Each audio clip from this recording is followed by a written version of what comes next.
Donc oui, bonjour, donc je suis Astrid Gingembre et donc je dirige deux manifestations, donc Estuaire, donc cette collection permanente à ciel ouvert, plus un événement dont vous avez peut-être entendu parler qui s'appelle le Voyage à Nantes, qui a lieu tous les étés et qui est un parcours vraiment urbain pour la ville. Donc je vais vous parler en fait déjà de cette manifestation Estuaire qui est constituée de 29 œuvres entre Nantes et Saint-Nazaire. Ce projet est né d'un projet politique puisque en 2002, les maires de Nantes et Saint-Nazaire ont commencé à parler d'une très grande métropole. En tout cas, pas de fusionner évidemment l'ensemble de leur ville, mais en tout cas vraiment de renforcer cette image, vraiment, leur partenariat avec déjà la fusion de la CCI, du port et ainsi de suite. Et nous, porteurs de projets culturels, ça nous a fortement intéressés. On s'est dit, tiens, les deux villes comme ça qui veulent vraiment se rapprocher, comment donner une identité à ce grand projet politique? Et donc, cette idée est venue de créer une manifestation permettant aux habitants de se rapproprier en fait, de cette histoire et surtout cet estuaire entre Nantes et Saint-Nazaire. Alors je ne sais pas si vous connaissez vraiment ce territoire, pourtant on est proches, on a la Loire en tout cas en commun. Cet estuaire en fait est vraiment une suite de paysages extrêmement différents, à la fois industriels, portuaires, des paysages protégés, des vasières. C'est très très très étonnant. D'un endroit à un autre, on passe vraiment sur des paysages très très différents. Et pourtant, les Nantais, en tout cas les habitants de notre région, ne connaissent pas du tout, absolument pas ce patrimoine absolument exceptionnel. Donc on s'est dit, bon, on va faire... on va lui redonner en tout cas une identité et le faire redécouvrir comme ça en créant des œuvres. Excusez-moi, je ne sais pas ce que j'ai, je tremble beaucoup. Est-ce que je peux poser le micro? Ça va?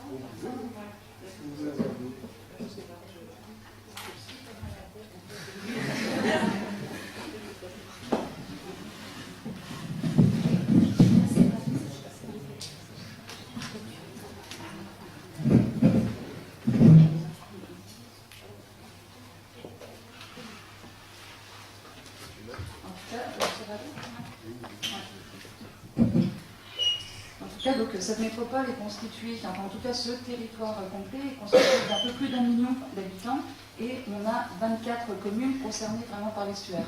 Et entre Nantes et Saint-Nazaire, nous avons 60 km de rive, voilà, c'était quand même assez important, un territoire extrêmement important. Donc elle a été constituée, cette collection, en 3 éditions. On a commencé en 2007, ensuite en 2009 et la dernière a eu lieu en 2012. L'idée principale étant d'avoir une œuvre pérenne pour la quasi-totalité des communes concernées par les rives. Donc évidemment, on n'a pas forcément réussi parce qu'il y a des communes en fait beaucoup trop compliquées sur des mesures réglementaires ou sur des activités industrielles, en l'occurrence portuaires, donc pour les hommes publics. Mais on a quand même réussi le pari d'avoir quasiment les 3 quarts en tout cas des communes concernées. Alors après, notre manière de programmer, c'est un peu particulier. On a décidé de ne pas faire d'appel à projet parce que ça nous semblait vraiment très complexe et surtout trop long dans la manière d'aborder cette programmation. On a décidé en fait de choisir des sites. Alors nous, quand je dis, c'est l'équipe projet vraiment de la manifestation estuaire. Il me paraît que c'était une toute petite équipe donc, dirigée par Jean Blaise. Jean Blaise qui est un personnage culturel très connu à Nantes, qui est un petit peu là aussi pour avoir créé aussi bien Nuit Blanche à Paris et ainsi de suite. Et donc on s'est promené, on a fait beaucoup de repérages, évidemment pas seul, mais avec aussi des associations, justement l'architecte des bâtiments de France, la FPO, des urbanistes, enfin bref, des architectes et ainsi de suite, et on a comme ça sillonné en fait cet estuaire pour trouver vraiment des points remarquables. Et nous, ce qui nous intéressait aussi, justement, c'était vraiment des sites les plus méconnus du public, en tout cas des habitants, et aussi des sites vraiment, justement, rappelant, comme on disait tout à l'heure, en fait, soit un patrimoine industriel, soit justement une histoire un petit peu particulière, ou soit justement des sites très éloignés des aménagements en fait, existants, et ainsi de suite. J'ai toute une liste d'œuvres, je vais les passer quand même plus vite pour m'arrêter sur quelques des œuvres assez remarquables. Alors c'est la première, celle-ci, qui est une œuvre urbaine, c'est assez étonnant. On est sur un quartier qui s'appelle Malakoff à Nantes et qui est un quartier qui est en plein aménagement. C'est un grand projet de ville que vous connaissez en fait, c'est un projet extrêmement intéressant. Et juste à côté, il y a une zone naturelle, classée Natura 2000, qui est complètement méconnue des Nantais. Ça s'appelle la Petite Amazonie, et pourtant c'est quand même un site vert assez extraordinaire, qui n'est absolument pas accessible parce que extrêmement protégé par la Ligue de protection des oiseaux. Et donc on a décidé justement de donner ce point de vue en fait sur ce site vert, et donc on a fait appel à un collectif qui s'appelle Observatorium et qui nous présente justement ce péage sauvage qui fait 5-6 mètres de haut et qui donne un aperçu qui en tout cas crée un peu de frustration parce qu'on ne peut pas pénétrer sur le site, mais en tout cas voilà, on peut imaginer ce qu'il y a derrière et puis évidemment après à travers cette œuvre-là raconter l'histoire de cet aménagement du quartier. Ensuite, une vidéo de Ange Leccia, donc on reconnaît en fait Laetitia Casta qui nage sur les affluents de la Loire, l'Erdre. On est extrêmement là sur des sites très urbains. Devant l'école d'architecture qui a été créée en 2009 par la Caton-Bassal, on a décidé de récupérer, entre guillemets, attention au mot, le 1% artistique et donc d'accueillir l'atelier Van Eschut et donc de jouer vraiment avec cette architecture extrêmement linéaire et très forte en fait, de la Caton-Bassal. Et donc l'atelier Van Eschut nous appelle cette espèce de patate, on appelle la patate, il y a pas mal de mots que les Nantais inventent pour cette œuvre. Et c'est aussi un lieu de vie, un bar. Là, on marque vraiment aussi, on joue vraiment avec l'architecture urbaine. Alors, je vais passer un peu plus vite sur les œuvres à Nantes, parce qu'il y en a quand même un graphique. Donc là, on a deux installations aussi, donc ce passage piéton-anglais et une œuvre sonore sur un bâtiment architectural assez remarquable. Ensuite, ça c'est une œuvre qu'on a créée l'été dernier. C'est une commande en fait d'un privé, et c'est ça aussi qui est intéressant, c'est que justement on a pu répondre à une opportunité qui est assez intéressante. C'est le siège social en fait d'un promoteur en fait, qui s'appelle Ali, qui nous a demandé une œuvre pour sa cour, et donc on a fait appel à Lilian Bourgeat qui nous a fait ce maître géant, évidemment en lien avec la fonction de l'entreprise. Là, une œuvre sur un bâtiment aussi privé, sur le Mutual Atlantique, et là c'est François Morlet, qui est un artiste régional, qui crée une station météo et donc qui vous donne le temps qu'il fera 4 heures avant, donc aussi bien le soleil, la pluie et les nuages. Donc là aussi, évidemment, c'est très remarquable, surtout de nuit. Voilà, une œuvre qu'on a récupérée, une œuvre architecturale de Prouvé, c'est une station Prouvé, je ne sais pas si vous connaissez, donc justement c'est ce designer qui a beaucoup travaillé avec Le Corbusier, et on l'a récupéré pour en faire un point d'information pour les touristes et qui se trouve donc, sur l'île de Nantes. Les anneaux, alors là, la photo n'est pas très belle. On a justement, comme on est, je ne sais pas si on se questionne beaucoup sur la photothèque de nos œuvres, hein, parce que justement, quand j'étais invitée pour cette conférence, je me dis qu'on n'a pas réellement de photos qui montrent le paysage, qui montrent la totalité. On est très focalisé en fait sur les installations artistiques et on n'a pas souvent de photos dans le contexte. Donc c'est un petit peu dommage. Et puis il est toujours assez difficile et assez long d'avoir une belle photothèque. Et donc là, on a des anneaux de Buren, en fait, c'est le nom, c'est le titre de l'œuvre. Ce sont 18 anneaux qui lancent justement, qui montrent la mire et donc la perspective sur l'estuaire. C'est la première œuvre vraiment du parcours hors centre-ville de Nantes. Et là, ça a totalement modifié le paysage. Mais c'est difficile d'en parler sans la voir réellement. Parce que c'est vraiment sur un quai de la ville qui n'était absolument pas visité auparavant, et ça fait partie vraiment justement d'un grand projet de réaménagement du quartier de l'île de Nantes, et ça a profondément bouleversé les Nantais de se dire tout d'un coup justement, hop, on détourne le regard du quai de la Fosse, c'est-à-dire du quartier historique de la ville de Nantes, de regarder la ville vraiment autrement, et donc ce côté très contemporain. Et de marcher là où il y avait un chantier de Real. Ah oui, bien sûr. Parce qu'effectivement, c'est une case, ça, qui fonctionnait il y a 20 ans, 25 ans. Exactement. Et donc là, quand on parlait justement de patrimoine industriel modifié, le projet de Nantes qui a été réalisé par Chimetov, en tout cas par le programme, la première partie par Chimetov, est assez remarquable. Ensuite, une œuvre aussi donc, de deux artistes, Mauricio et Merzic, sur la lutte. Je vais la passer rapidement, mais il faut vraiment les voir. Je vais m'arrêter sur celle-ci.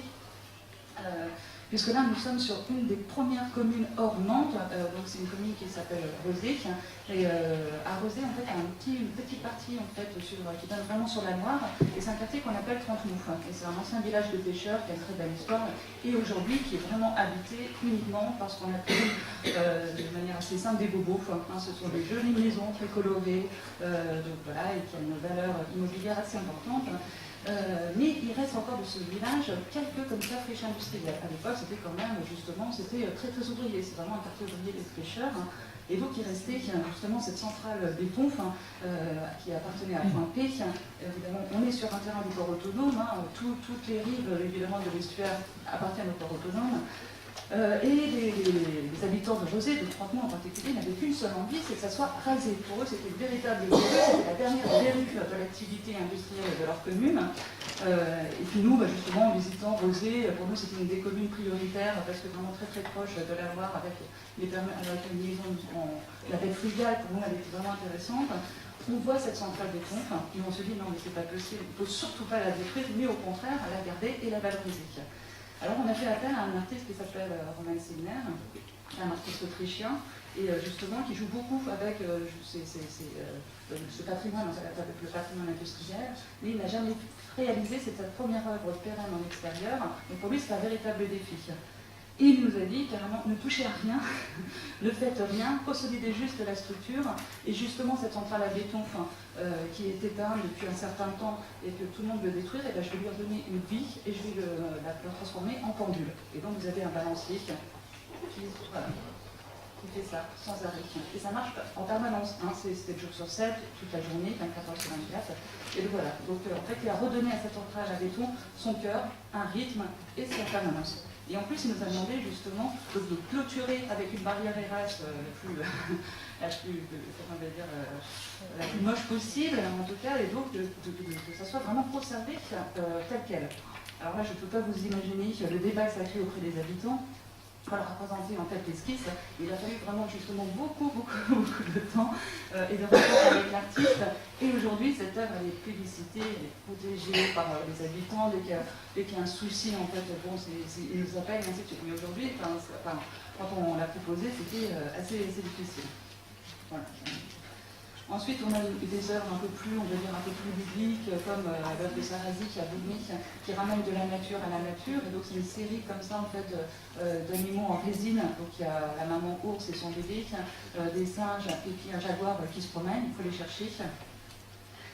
Ensuite, donc, devant une entreprise qui s'appelle la BCMS, et donc, qui fabrique quand même des pièces pour des bateaux nucléaires. Donc, c'est une usine vraiment top secret. Ça nous intéressait aussi, on s'est dit c'est bien de jouer vraiment avec cette usine. Évidemment, ils ont bien voulu entendre, parce qu'il ne faut pas qu'on porte de regard à cette industrie et à son activité. Mais ils nous ont quand même autorisé à utiliser un kick qui est vraiment éloigné, en tout cas de leurs locaux principaux, mais qui leur appartient. Et donc, il y a un artiste qui s'appelle Jimmy Durham, qui est américain, qui nous a proposé simplement ce cuivre rouge. Pour lui, c'est aussi comme un serpent, donnant justement aussi un regard sur cette entreprise, de dire mais qu'est-ce qui se passe en fait, est-ce que c'est une œuvre, est-ce que c'est l'activité industrielle, et ainsi de suite. Donc, questionnant vraiment aussi le visiteur sur qu'est-ce qui se passe derrière. C'est une œuvre qui pose beaucoup de questions, et c'est peut-être celle en tout cas qui n'est pas forcément la plus appréciée, mais en tout cas elle est extrêmement intéressante aussi sur le regard qu'on peut porter justement sur ce qui se passe derrière les œuvres et autour des œuvres. À Péronne, une des très belles communes en tout cas d'Estuaire, nous avons cette maison dans la Loire qui est la réplique exacte d'une maison existante dans une commune qui s'appelle le Lavaux-sur-Loire, et c'est Jean-Luc Courcoult en fait qui l'a réalisé, qui nous l'a proposé. Jean-Luc Courcoult, c'est le metteur en scène de Royal de Luxe. Et lui, il voulait justement aussi redonner cette maison dans l'eau, puisque c'est la maison du port, et donc la replacer pour lui dans son élément qui devrait être, c'est-à-dire vraiment au bord de l'eau. Ensuite, je vais passer très rapidement parce que nous avons investi en fait des chambres dans un château communal que vous pouvez louer pour une nuit ou plus. Et donc, ces 6 chambres ont été réalisées par des artistes. Alors ça, c'est les seules œuvres en intérieur. Et dans le jardin de ce château, on a une œuvre qui s'appelle I Need Something de Yepeheim, qui est assez ludique aussi. Vous voyez, ce grand jet d'eau, il ne fonctionne uniquement si quelqu'un s'assoit sur le banc. Et si vous voulez, il s'éteint. Donc voilà. Alors là, une œuvre, c'est très important, qui a changé complètement aussi le regard vraiment d'une grande histoire. Je ne sais pas si vous connaissez en fait l'histoire de l'estuaire. En parallèle, il a été créé un canal, le canal de la Martinière, parce qu'il y a un vrai problème en tout cas concernant en fait, le chenal et la navigation. Et ce canal en fait, de la Martinière, il a très peu fonctionné parce qu'une fois qu'il était terminé, en fait, les bateaux ont changé. On est passé de bateau à voile à bateau à vapeur. Enfin en fait, donc c'était des dizaines d'années en fait de travaux et puis je ne sais pas combien de milliers de francs d'époque en fait qui ont été dépensés absolument pour rien. Et nous, ça nous a vraiment intéressés. Et pourtant, ce lieu est ainsi classé. À l'époque, on avait justement un architecte des bâtiments de France qui était très sévère et qui vraiment était très méfiant vis-à-vis de nous. Donc, une autorisation en fait, temporaire pour installer cette œuvre qui raconte l'histoire de ce canal. Parce que justement, c'est le petit bateau en fait, qui sort du canal, qui veut rejoindre ses petits copains, et qui est complètement coincé et qui reste bloqué sur le canal, voilà, éternellement, il restera là. Et donc, en passant à la commission des sites et ainsi de suite, on a eu une autorisation temporaire de 3 mois, c'est-à-dire le temps de la manifestation, parce que la manifestation était aussi une manifestation événementielle où il se passait des choses et ainsi de suite. Et donc l'architecte des bâtiments de France nous a dit, écoutez, vous avez une autorisation temporaire, repassez à la prochaine commission pour qu'elle reste. Et ça n'a jamais passé. Il n'a jamais nous donné l'autorisation pour qu'elle reste. Et ça a fait un tel scandale auprès des habitants, de la commune, de certains partenaires, des partenaires en tout cas qui nous suivent et ainsi de suite. Même le préfet, je l'avoue, nous a dit, on ne dit rien, vous la laissez. Et donc elle est restée, mais elle n'a pas d'autorisation. Je vous le dis, hein, mais tout le monde le sait, de toute façon c'est le secret policial. Voilà, alors là on a quand même une photo du paysage du fleuve, juste pour vous montrer que cette contradiction en fait, de paysage entre ces grandes basières, ces grandes prairies humides, et puis en face en fait, la centrale de Cordemais, c'est une centrale thermique, qui est monstrueuse et qu'on voit vraiment d'un bout à l'autre en fait, de l'estuaire en permanence. Et là, c'était pareil d'éléments. Que faire avec cette centrale? On y joue, on y va pas, et ainsi de suite. On a fait venir, c'est la seule installation qui a fait fuir quand même pas mal d'artistes, et même un artiste, en fait, quand il l'a lu, il nous a dit non, moi je fais rien, je ne propose rien, il est parti. C'est quand même la première fois qu'on a dit ça.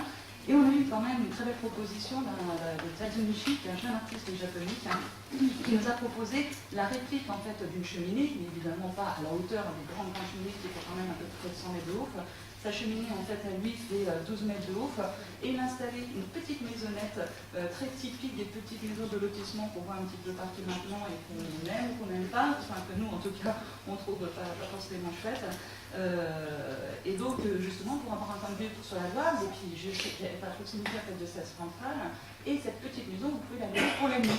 Et je peux vous dire que c'est absolument extraordinaire, c'est une expérience inouïe.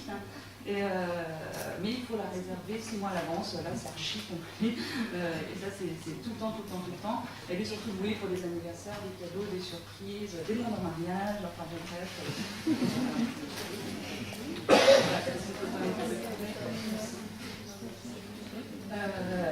Et puis ensuite, une très belle expérience. Pour nous, c'est vraiment une des œuvres plus emblématiques sur l'histoire, justement. Vous avez vu, en fait, le sous-titre de la manifestation, c'est l'estuaire, l'art, le fleuve et le paysage.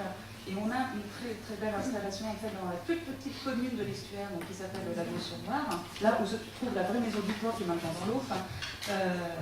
C'est cette œuvre en fait, de Tadashi Kawamata, qui est un grand architecte japonais. Et en fait, l'histoire de Lagon-sur-Loire, c'est justement, comme son nom l'indique, était vraiment une commune qui avait les pieds dans l'eau, qui était vraiment au bord qui avait un port, et qui avait vraiment une relation évidemment avec la navigation et la pêche et ainsi de suite. Et en fait, le fleuve, enfin l'estuaire a été tellement transformé par l'homme, le chenal, enfin bref, et ainsi de suite, et bien que cette commune s'est totalement retirée. Donc encore des étiers et ainsi de suite, mais elle a perdu complètement, en effet, sa liaison avec le fleuve. Et donc, ça nous a vraiment intéressé, passionné quand même cette histoire, et on s'est dit, on va lui redonner ce lien, en fait, avec la Loire. Et donc, cet architecte nous a proposé dans un premier temps cet observatoire qui fait 12 mètres de haut, donc qui donne une magnifique perspective vraiment sur le fleuve. Et ensuite, excusez-moi, voilà l'observatoire. Et ensuite, on a relié donc, cet observatoire jusqu'à la maison du port par une passerelle qui fait quand même 800 mètres de long, donc tout en châtaignier. Les visiteurs, quand ils marchent sur cette passerelle, ils trouvent ça extrêmement simple. C'est une passerelle en bois, enfin bon, bref, qu'est-ce qu'elle a d'extraordinaire. Sauf qu'on passe quand même une dizaine d'étiers, on est quand même en pleine prairie humide, donc dans des vasières. Donc on a quand même des pieux qui font entre 10 et 12 mètres de profondeur. Donc voilà. Et c'est une heure, évidemment, qui a coûté extrêmement cher. Vous pouvez imaginer ce que ça peut être des travaux comme ça dans le milieu humide. Mais c'est une balade absolument magnifique. Et c'est ça, en fait, pareil, qui est tout le temps utilisé par les habitants, les associations environnementales et ainsi de suite. Ensuite, nous sommes à Paimboeuf. Alors, Paimboeuf, c'est une commune aussi avec une histoire très particulière. C'était la sous-préfecture de l'estuaire. Paimboeuf a eu une vie extrêmement riche, avec des grosses entreprises comme Pullman et ainsi de suite. Et malheureusement, dans les années 80, comme beaucoup de communes, tout d'un coup, en fait, une industrie qui est fermée, un chômage vraiment de masse. C'est une ville qui renaît par des Nantais qui viennent s'installer ou des Nazériens, mais bon, une espèce d'entre-deux quand même. C'est pas évident. Et bon, pour nous, la facilité, ça aurait été justement de créer une œuvre dans le centre-ville. On s'est dit non, en fait, c'est une ville qui a quand même énormément, pareil, enfin, de rives, de quais, justement, sur la Loire. Donc, on s'est carrément éloigné et on s'est placé, en fait, à côté, justement, de l'ancien site Pullman, que tout le monde fuyait, parce que, justement, Pullman, en plus, c'est un terrain archi-pollué, et ainsi de suite, donc produits chimiques, enfin, bref, donc on s'est mis juste à côté, pour redonner vie aussi à cette partie, en fait, de la commune. Et on a fait appel à un artiste aussi japonais, qui s'appelle Kinya Maruyama, et qui a décidé, pour cette commune, de créer un jardin, justement, un jardin extraordinaire, un jardin japonais, racontant, partant vraiment d'une légende de son pays, avec une tour des filles, une tour des garçons, et en travaillant avec les écoles. Donc ça a été une magnifique expérience, forme de workshop avec des enfants, des collégiens, des habitants. L'artiste est resté 1 mois en résidence, donc ça s'est fait en 2 temps, 2007 et 2009, donc 1 mois à chaque fois vraiment sur la commune pour travailler. Et aujourd'hui, voilà, c'est un jardin qui vit. C'est aussi pour vous montrer la différence des installations et comment on les a traitées. Et peut-être la dernière, je vais peut-être pas aller jusqu'à la dernière aussi qui est assez fantastique, c'est pareil, c'est une des installations les plus lourdes techniquement et financièrement de la collection. Là on est vraiment au bout de l'estuaire, puisqu'on est à Saint-Brévin et on est derrière le pont de Saint-Nazaire. Donc là c'est l'ouverture justement vers la mer, vers l'océan plutôt. Et donc justement, on a fait appel à un artiste chinois qui s'appelle Wang Yongping et qui nous a créé ce serpent d'océan. Vraiment, je vous conseille de le découvrir, enfin tout, mais certaines encore plus. Et donc, c'est un squelette de serpent qui fait quand même 120 mètres en linéaire et qui est posé sur une plage et qui est évidemment couvert et découvert sur les marées. Donc, il est en aluminium et pareil avec des pieux qui font entre 10 et 15 mètres pour qu'ils tiennent bien la structure. Et là, c'est pareil, c'est vraiment sur une plage qui est, de toute façon, qui a servi à la baignade et ainsi de suite, et que les habitants en fait, de Saint-Brévin, ils ne poussaient pas la promenade naturelle. Ça a été vraiment justement sur les plages plus proches en fait, du centre-ville, alors que là, on est juste à côté d'un petit port, on est proche du pont de Saint-Nazaire, on est face aussi à Saint-Nazaire avec ses chantiers navals et ainsi de suite, et donc c'est un point de vue aussi assez fantastique. Et puis, donc là on est sur le Saint-Nazaire. Je ne sais pas si vous connaissez un petit peu cette histoire de Saint-Nazaire, c'est quand même une ville qui a été totalement bombardée pendant la Seconde Guerre mondiale et qui a justement en fait une base sous-marine qui est absolument monstrueuse, qui est verrue dans le paysage de Saint-Nazaire, et en même temps en fait le maire Joël Bateau a eu l'intelligence de faire revivre en fait cette base pour que les gens puissent enfin, ne plus lui tourner le dos et qui a raconté cette histoire. Aujourd'hui, c'est vraiment un lieu culturel avec une grande salle de spectacle, une grande salle d'exposition et ainsi de suite. Et sur ce toit de la base marine, on a voulu lui redonner aussi la végétation de la couleur. Et donc, on a fait appel à Gilles Clément, qui est évidemment tout le monde connaît. Et donc, sur une partie donc, du toit, il nous a proposé ces trembles pour faire trembler justement cette base sous-marine, donc un monstre de béton. Et sur notre partie, évidemment, le travail qui l'affecte tant, donc sur un jardin de tiers paysage, avec justement cette récolte de graines venant de l'estuaire. Et là, ça commence à fleurir, ça commence à vivre. Ça ne demande aucun entretien, c'est le but aussi, mais par contre, la surveillance.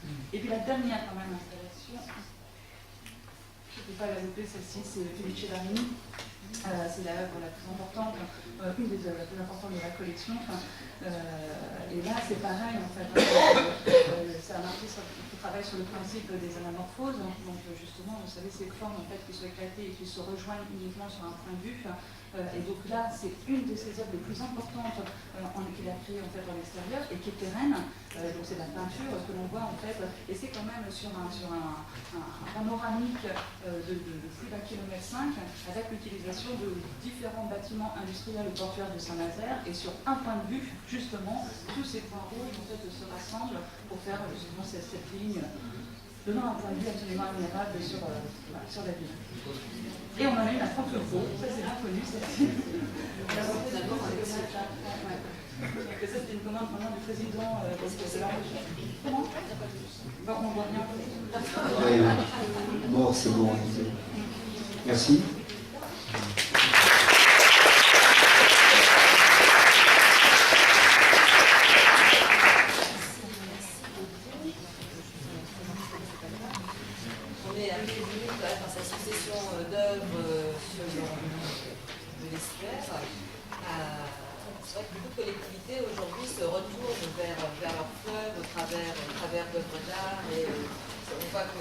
Que la création contemporaine permet d'apprivoiser en fait et fleuve et paysage. On en parlait hier en disant que les collectivités se sont détournées du fleuve à un moment donné et maintenant repartent à la conquête de ces rivages pour des activités qui sont ludiques ou de création. Et là, véritablement, on a quelques beaux exemples. Comment la population, elle, s'en empare en fait? Alors, comme je disais, on est il y a 16 communes concernées par des œuvres. Alors évidemment, les Nantais et Nagariens sont habitués aux événements culturels et tout ça, donc ils ont complètement oublié par exemple que les Anneaux c'était la collection suave, qui fait tellement partie aujourd'hui du paysage du quotidien urbain. Donc, voilà. Après c'est vraiment du cas par cas. C'est-à-dire que, comme je disais, le serpentine rouge, en fait, hein, le tuyau devant la DCNS, bon, les habitants ne sont pas fans, hein, j'avoue. Donc, mais pour toutes les autres, c'est quand même l'appropriation la plus basse totale. Mais parce que aussi, on a pris beaucoup de temps. C'est-à-dire à chaque fois qu'on a eu une esquisse, on a organisé des réunions publiques, on a essayé de travailler vraiment en amont avec les acteurs locaux, vraiment les écoles, les associations, les élus, enfin bref. Donc on n'a rien, on savait vraiment qu'il ne fallait absolument rien imposer aux communes. Pour nous c'est extrêmement important parce que là c'était la pièce la plus totale, surtout quand on installe des grosses installations comme le Serpent d'Océan, la fleuve à la bouffe. Si en amont il n'y a pas un travail vraiment de concertation et tout ça, c'est très important. Et en même temps, pour prolonger la question, ce qui est assez fascinant quand on va là-bas, c'est de voir comment les jeunes s'approprient ces œuvres. On a un peu l'impression parfois que le patrimoine est réservé, c'est-à-dire aux gens un peu mûrs, aux personnes âgées, et là, c'est les jeunes qui investissent. Oui. Alors, on travaille aussi avec les scolaires, parce que la difficulté d'avoir une grosse collection comme ça permanente, et puis quand même, on est sur 60 km, donc on ne peut pas non plus être toujours sur le terrain, sachant que le travail, on est très peu nombreux. Donc, c'est ça, c'est vraiment la durée. C'est vraiment que ça puisse continuer et que ça dure. Donc, on a un gros travail pédagogique avec justement le restaurant, on travaille beaucoup avec les écoles, pour nous, ça c'est important. J'aurais juste une petite question sur le financement. Est-ce que vous pouvez parce que je suis venue avec mon projet après, c'est à peu près la même structure, mais moi j'ai une grosse disposition à toutes les œuvres. Est-ce que c'est par œuvre d'art? Est-ce que c'est par œuvre? Non. Quand on a présenté le projet donc en 2005 aux collectivités, on avait vraiment un budget très établi. C'était vraiment une stratégie. C'était déjà de leur dire cette manifestation-là, elle se passera en 3 éditions. Sur chaque édition, il y aura au minimum 7 œuvres pérennes. C'était bien préparé. Et c'était de se dire si c'est un projet vraiment de territoire. Pour nous, c'était vraiment ça. On a vraiment mis l'accent très rapidement, avec évidemment une envie aussi de retombées touristiques et ainsi de suite. On n'en a pas parlé, mais c'est une évidence. C'est carrément c'est du monde vraiment d'extérieur. Donc c'était, pour nous, le pari, c'était que tout le monde participe, que toutes les collectivités concernées par ce territoire participent. Donc c'était 7 millions d'euros par édition. Donc là, si on multiplie par 3, on est à 20 millions d'euros 21 millions, excusez-moi, 21 millions pour la totalité de la collecte permanente. Et la répartition, il fallait aussi qu'elle soit la plus juste possible. Donc on a demandé 1 million à la région, 1 million au département, 1 million à Nantes Métropole, 1 million évidemment, 400 000 Saint-Nazaire, c'était proportionnel un petit peu aussi évidemment avec leurs moyens. Alors une participation modique, symbolique des 3 communautés de communes intermédiaires, mais pour nous c'était aussi important qu'elles soient dans l'affichage des logos. Et le défi, le propre défi, c'était les partenaires publics. On voulait absolument qu'au minimum on ait 20% de financement privé, vu que, vous imaginez bien en fait sur cette liste-là, il y a quand même des gros entreprises, en l'occurrence l'EDF, je l'ai cité tout à l'heure avec la centrale thermique, il y a Total, qui est une énorme en fait, raffinerie, et Suez, et ainsi de suite. Et on les a eu. On a 20% de partenaires privés sur cette opération, qui est donc à peu près à 1,5 million, 1,8 million. On en a eu un petit peu plus en 2009. Voilà, et en 2012, c'est monté. Et la propriété des œuvres, la propriété des œuvres. Elle reste propriétaire des œuvres. Alors, c'est pas parce qu'on est propriétaire des œuvres, c'est pas ça. C'est que pour maintenir en fait les œuvres, en tout cas pour les réparer, les surveiller et tout ça, on a une facilité immédiate en fait. Et on sait très bien que les communes pour elles, pour certaines petites communes, ce serait une charge énorme en fait, qui n'est absolument pas soumise, surtout dans la rapidité des réparations, de la maintenance et ainsi de suite. Il faut savoir que pour cette collection-là, j'ai un poste et demi, ça fait du bien, mais un poste et demi. Donc un régisseur, c'est des régisseurs en fait, qui tournent sans arrêt pour vérifier si tout fonctionne, pour la maintenance, la surveillance et ainsi de suite. Donc comme vous avez vu, on a une œuvre en fait on a des œuvres lumineuses, on a des projecteurs, on a des œuvres qui vivent dans le sens où ce sont des lieux de nuit, donc ça nécessite tout le temps. Une dernière question. Oui, on a une question aussi. Merci. Je suis étudiante à l'école du paysage. J'aurais voulu savoir quel contact vous avez eu avec le port autonome de Saint-Nazaire, que du coup moi j'aimerais appeler comme un patrimoine vivant, enfin, le patrimoine. Comment ils ont réagi? Est-ce qu'ils ont été réceptifs? Est-ce qu'ils ont vu un atout pour leur image? Oui. Quand on a présenté la manifestation, ce qui nous a été, ce qui était très agréable pour nous, c'est que tout le monde était très fier qu'un projet culturel valorise ce territoire. Et ça, on n'était pas sûr de nous quand même. C'était pas forcément facile parce que c'était un défi. Et tout ça, il y a beaucoup de gens qui pensaient qu'on allait se planter complètement, qu'on n'y arriverait pas, mais par contre, tous les partenaires concernés directement par le fleuve nous obligent tout de suite. Et le port autonome, le premier, avec évidemment une méfiance, attention, ils nous ont donné toutes les autorisations, à condition évidemment que tous nos dossiers réglementaires soient bien réalisés, et ainsi de suite. Donc ça, il n'y a aucun problème. Mais l'accord, par exemple, ce que je disais, des partenaires privés, dont Total, EDF, qui est immédiat pour eux, mais c'était tout d'un coup, enfin, on va plus avoir cette image médiatique, et ainsi de suite. Et donc, la négociation du partenariat s'est faite assez rapidement, et ainsi de suite. Donc, non, c'était plus difficile, évidemment, avec les associations environnementales en 2007, parce que là, il s'est absolument fait de nous, vraiment, quand tu construis un observatoire comme ça sur un site classé, c'est... donc, mais au final, c'est vrai que c'est... Juste une question. Donc, d'abord, vous dire que l'opération SQR, pour la connaître, je pense que c'est un exemple. Donc, bravo à vous. Par contre, vous n'avez pas parlé, donc, sur le carnet aujourd'hui, dans ce paysage, l'implantation de l'éolien. Non, aujourd'hui, en effet, il y a un gros projet sur le littoral, sur le grand littoral ouest, justement, c'est un parc éolien extrêmement important, et ça, en effet, il y a eu des débats, moi je n'ai pas pu assister, mais j'aurais bien aimé, en fait, il y a eu des débats au niveau local, Saint-Nazaire et tout ça, sur justement la modification du paysage par rapport à ce parc éolien. Et donc au carnet, sur un des sites pareil qu'on a utilisé pour les installations temporaires, en fait, une énorme éolienne offshore. Alors c'est la plus grande du monde, ce n'est plus, parce que les Chinois nous ont dépassé. Qui fait combien? Je ne sais pas, je sais plus. Combien? 170 mètres. et qui est en effet visible de partout et qui a modifié vraiment de manière impressionnante, surtout justement quand on est à la bouffe, puisque le canyon en fait c'est juste en face, et auparavant on avait justement ce paysage complètement, et là on ne voit que ça, que ça, que ça. Mais bon, elle est temporaire.